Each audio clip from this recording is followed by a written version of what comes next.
দাঁত মাজার দরকার কেন? দাঁত বেশি পরিষ্কার হয়ে যাবে। দাঁত বেশি পরিষ্কার হয়ে যাবে আর দাঁতের গন্ধ চলে যাবে, মুখের গন্ধ চলে যাবে। ওই জন্য ব্রাশ করতে হয়, যেটা আমি প্রতিদিন করি, তাও অল্প অল্প। এই তোমার ভিডিও করছো তো? পঞ্চেন্দ্রিয় কি? চক্ষু, কর্ণ, নাসিকা, জিহ্বা, ত্বক। এটা ভালো মনে আছে। কোন ইন্দ্রিয়ের সাহায্যে নানা রকম স্বাদের তফাৎ পাওয়া যায়? টক, ঝাল, মিষ্টি, তেতো।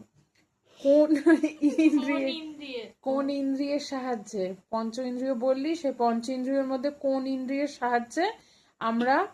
চোখ। আমি কি বললাম প্রশ্নটা? বলেনি পুরোটা, তার আগে আমি ঢেকে দিই। নানা রকম স্বাদের তফাৎ বুঝতে পারি কোন ইন্দ্রিয়ের সাহায্যে? তুই বল না। তুমি ভিডিও করছো তো? এই জগতে বোকা নাকি ভাই? মা তুই বোকা, এটা আমি ভাবতে পারি? বাবা কত অ্যাক্টিং, অ্যাক্টিং ভালোই পারো করতে। এটা আমি ভাবতেই পারি না যে তুই বোকা। তাড়াতাড়ি বল, কাল কি পরীক্ষা দিবি?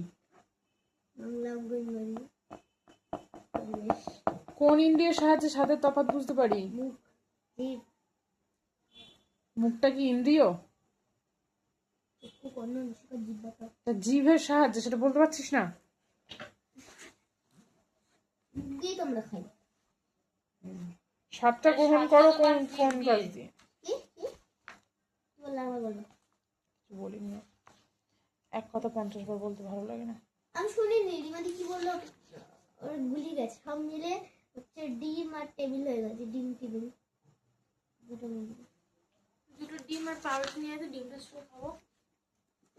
তোর পয়সা নিয়ে খা। নাক শ্বশুর করে কেন? নাকে ময়লা থাকলে নাক শ্বশুর করে, বা মশা ঢুকলে বা মাছি ঢুকলে। ভয় লাগলে কি হয়? বুক দুক দুক দুক দুক। আর কি হয়?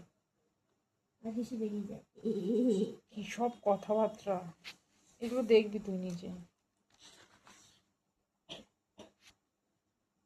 শরীর সুস্থ রাখতে নিয়মিত কি করা দরকার? ব্যায়াম করা দরকার। সাঁতার কাটলে কি হয়?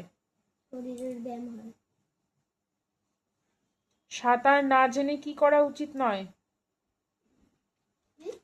সাঁতার না জেনে কি করা উচিত নয়? প্রশ্নের মধ্যে উত্তর তাও পাচ্ছি না। হ্যাঁ বন্ধ করো না, তোমাকে করবো না আমি। একদিন ভিডিও কল দেবো, কেমন লাগে? টিকটিকি কি করে ঘরে? সত্যি কথা